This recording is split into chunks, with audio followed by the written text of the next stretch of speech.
안녕하세요. 한류의 신과 해외 반응을 소개하는 한류클래스TV입니다. 오늘은 왜 더오반의 이 낮은 평점의 애니메이션이 전 세계적으로 인기가 있을까요? 라는 중국 포털 쯔우에 올라온 K-POP 데모넌터스 성공 분석 기사를 살펴보겠습니다. 이전 영상에서 일본의 K-POP 데모넌터스의 성공 분석 영상을 소개시켜 드렸는데 이 성공 분석 릴레이에 중국 언론에서도 합류했습니다. 앞의 영상에서도 일본이 K-POP 데모넌터스에 숟가락을 올리려고 한다고 이야기했는데 중국 언론도 마찬가지로 은근히 이 영화에 같은 동양이라는 이유만으로 숟가락을 올리고 있습니다. 흥미로운 것은 이 영화 분석 기사에서 K-POP이 2024년 마이너스 성장을 했다고 이야기하지만 왜 마이너스 성장을 했는지 이유를 K-POP이 하락세에 접어들었다는 엉뚱한 분석을 합니다. 한국의 2024년은 정말 격동의 시기를 거치면서 전 국가적 마이너스 성장을 거뒀습니다. 이유는 여러분이 다 아시다시피 독재를 꿈꾼 모즈리가 우리나라를 완전히 망쳐놨기 때문입니다. 중국이 아무리 분석을 잘해도 중국 연예산업이 한류를 쫓아올 수 없는 것은 독재를 버리지 못하고 표현의 자유가 없기 때문이라는 것을 깨닫지 못합니다. 기사가 엄청나게 깁니다. 바로 살펴보겠습니다. 넷플릭스가 또다시 큰 성공을 거두었습니다. 소니 애니메이션이 제작한 애니메이션 영화 K-POP 데모넌터스는 지난 8주 동안 넷플릭스에 공개된 후 전 세계적으로 빠르게 인기를 얻고 있습니다. 넷플릭스 영화 역사상 총 조회수 2위를 기록하며 애니메이션 영화 중 유일하게 역대 10위권에 진입했습니다.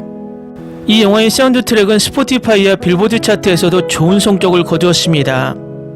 7곡이 빌보드 핫100에 진입했을 뿐만 아니라 가장 인기 있는 곡인 골드는 스포티파이 글로벌 챔피언십과 미국과 영국에서 더블 크라운을 차지했습니다. 더반에서는 K-POP 데모넌터스가 6.6점이라는 높은 평점을 받지 못했으며 평가는 극과 극으로 갈렸습니다. 어떤 사람들은 이 영화가 잘 만들어졌지만 공허하다고 평가했고 어떤 사람들은 스토리는 단순하지만 흥미롭다고 평가했습니다. 어쨌든 새로운 시장 개척이 시급한 K-POP은 이를 통해 큰 수혜를 입었습니다. 일부 업계 관계자들은 K-POP 데모넌터스의 성공이 K-POP의 또 다른 진화의 전환점이 될 것이라고 전망합니다. 간과되었던 것에서 세계적인 현상이 되기까지 6월 20일 K-POP 데모넌터스가 넷플릭스에 조용히 공개되었습니다. 화려한 프리미엄도 엄청난 홍보도 없었습니다. 첫 주 조회수는 900만 회를 조금 넘었는데 이 정도면 괜찮다고 할 수 있겠습니다. K-POP 데모넌터스는 소니 픽처스 애니메이션이 개발 및 제작했습니다. 지구를 지키는 걸그룹 헌트릭스의 이야기를 담았습니다. 루미, 미라, 조이로 구성된 이 아이돌 그룹은 세상의 수호자라는 비밀스러운 정체성을 가지고 있습니다. 그들은 팬들을 비밀 내에 보호하고 초자연적인 위협에 맞서 싸웁니다. 그들은 음악을 통해 악마로 구성된 사악한 보이그룹 사자보이즈에 맞서 싸웁니다. K-POP 관객이 아닌 사람들에게는 이런 스토리가 대중적으로 널리 알려지지 않아 처음에는 충분한 주목을 받지 못했지만 영화가 개봉된 후에는 예상보다 더 좋은 성과를 거두었습니다. 2주차부터 K-POP 데모넌터스의 인기는 빠르게 상승하며 조회수 2천만 뷰를 돌파했습니다.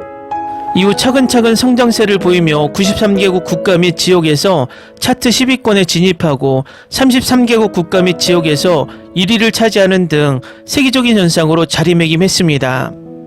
K-POP 데모넌터스는 출시 이후 넷플릭스 역사상 가장 많이 시청된 애니메이션 영화가 되었고 영화 중 총 조회수 2위를 차지했으며 앞으로도 계속 증가할 것으로 예상됩니다. 영화 사운드 트랙 또한 차트에서 좋은 성적을 거두었습니다. 미국에서는 K-POP 데모넌터스 사운드 트랙 7곡이 빌보드 핫100에 진입했고 골든이 1위를 차지하며 2001년 이후 걸그룹 최초로 차트 1위를 달성했습니다. 영국에서도 골든은 공식 싱글 차트에서 1위를 차지하면서 싸이의 강남스타일 이후 13년 만에 메인 차트에서 1위를 차지한 최초의 K-POP 노래가 되었습니다. 스포티파이에서 K-POP 데모넌터스 사운드 트랙에 수록된 12곡 중 9곡이 1억 회 이상 재생되었고 골드는 2억 7천만 회 이상 재생되어 1위를 차지하면서 올해 스포티파이에서 가장 빠르게 성장한 곡 중 하나가 되었습니다.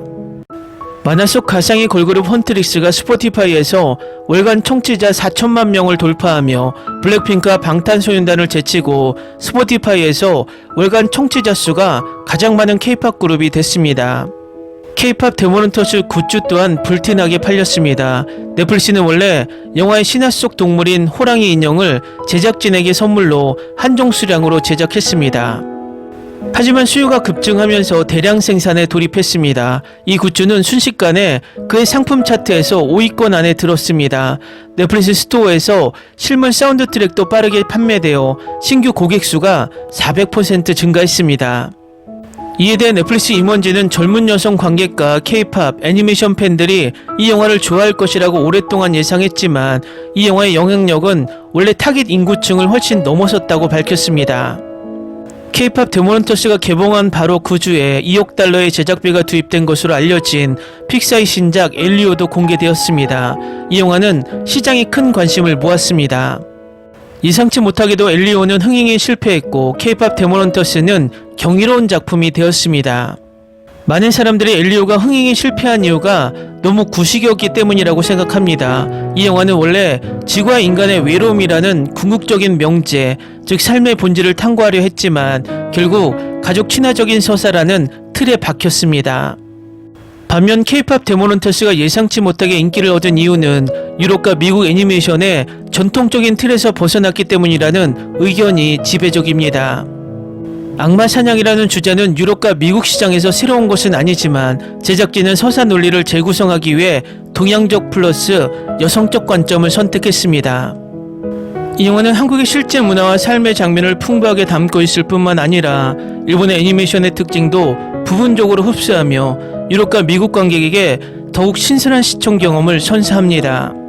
하지만 더 중요한 신선함은 K-팝에서 나올지도 모릅니다. K-팝을 주제로 한 영화답게 음악은 영화 전체를 관통할 뿐만 아니라 이야기 전개의 핵심 단서가 됩니다. 음악은 걸그룹이 어둠의 세력에 맞서는 초자연적인 무기이며 각 곡은 감정을 고조시키는데 중요한 역할을 합니다. K-팝 생태계는 전통적인 서구 엔터테인먼트와 차별화되어 있어 다른 서사적 방향을 만들어냅니다. 예를 들어 주류 서구 애니메이션의 노래와 연기는 브로드웨이 뮤지컬의 형식을 따르는 경우가 많지만 K-팝 데모넌터스의 남녀 대결은 K-팝만의 고유한 정체성을 보여줍니다. 또한 K-팝 데모넌터스는 유럽과 미국 만화에서도 보기 드문 장면인 팬미팅, 응원봉, 한국어 현수막 등 K-팝 팬 문화를 깊숙이 복원해냈습니다.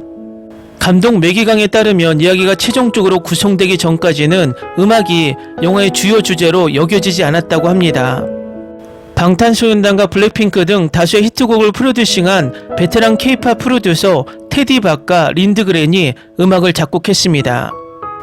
캐릭터 이미지는 블랙핑크, 있지, 트와이스, 투애니안, 방탄소년단, 투모로우바이투게더, 빅뱅 등 K-팝 그룹에서 영감을 받았습니다.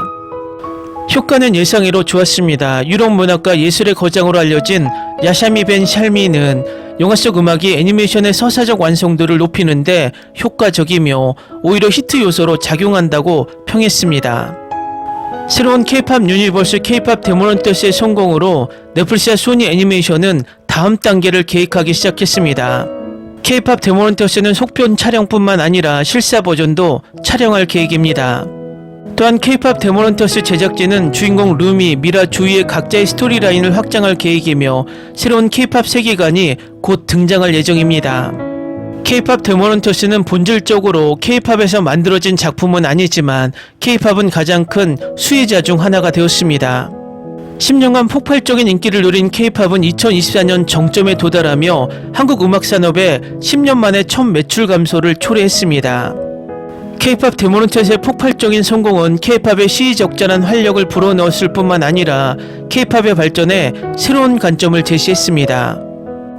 K-팝 평론가이자 민족음악 학자인 김용대 씨는 K-팝은 지난 20-30년 동안 서구 주류 문화에 진입하기 위해 노력해왔지만 문화적 장벽으로 인해 한계에 부딪혔습니다. 애니메이션은 이를 달성하는 데 매우 효과적인 방법입니다라고 말합니다. 유럽과 미국 관객들의 반응은 이러한 효과를 입증했습니다. 2000년대에 태어난 한 관객은 K-팝 팬은 아니지만 영화 K-팝 데모넌터스를 보고 나서는 영화 속 노래에 완전히 매료되었다고 말했습니다. 음악은 만국 공통어라고 생각하는데 정말 놀랍습니다. 업계 관계자들은 K-팝 데모넌트스의 성공이 K-팝의 산출물의 또 다른 진화적 전환점이 될 것이라고 분석했습니다. 청소년 인기 트렌드에서 세계관 통합으로 이어지는 것입니다. K-팝은 스트리밍, 음반 판매, 투어와 같은 주류 비즈니스 모델에만 의존하는 것이 아니라 영화, 텔레비전, 게임 등 다양한 수단을 통해 글로벌 엔터테인먼트 시장에 진출하여 지속 가능한 문화적 영향력을 구축할 것입니다. K-팝 데모넌터스가 전 세계적으로 인기를 얻고 있는 가운데 너자2의 영어 더빙판도 유럽과 미국에서 개봉될 예정입니다. 각자의 특징을 지니면서도 동양 문화의 흐름을 잘 보여주는 이 두 작품은 현재 아카데미 시상식 후보로 거론될 가능성이 매우 높습니다. 동양 문화의 부상은 부인할 수 없는 사실입니다. 전 세계 사람들이 이해할 수 있는 언어를 사용하여 지역적 이야기를 포장하고 지역적 문화적 장벽을 허무는 것은 동양 문화를 수출하는 중요한 방법이 되었습니다. K-팝 데모넌터스의 성공은 중국 음악계에 영감을 줄 수도 있습니다. 음악을 스토리, 이미지, 심지어 완전한 세계관과 통합하여 전 세계 청중이 기꺼이 우리의 문화적 맥락에 들어갈 수 있도록 보다 입체적이고 몰입적인 방식을 사용합니다. 댓글 반응 잘 보셨나요? 중국 더우반 평점은 10점 만점에 6.6점, 일본 필마크스 평점은 5점 만점에 3.8점, 전세계 평균 평점은 8에서 9점대입니다. 결국 중국과 일본의 평점이 전세계 평점보다 다소 낮은 이유는 뭘까요? 당연히 K-팝이 잘나감에 대한 질투와 시기가 그들의 심리 구조에 깔려 있다는 것입니다. 재미있는 것은 이 영화를 문화도용이라고 비판하던 중국이 이제는 이 영화가 전세계 신두름이 일자 태도를 바꿔 같은 동양 문화라는 틀로 묶어 숟가락을 올리려고 하고 있다는 것입니다. 이 기사에 중국의 자랑 너자2가 영어 더빙으로 상영을 한다고 하는데 이 영화가 얼마나 좋은 성적을 거둘지 지켜보는 것도 흥미로울 것 같습니다. 더 재밌는 것은 너자2가 아카데미 후보에 오를 것이라는 자신감은 너무 나간 것이 아닌가라고 개인적인 생각을 해봅니다.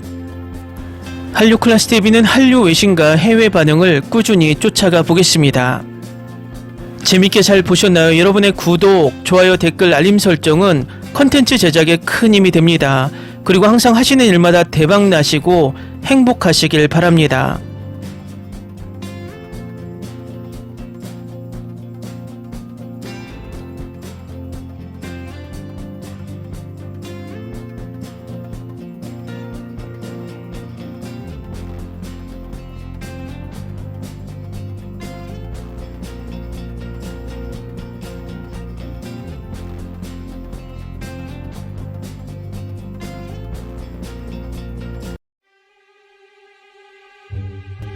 Ni se te ocurra. Olvida el ganso y los tomates. No hables de las ballenas. No es un acuario.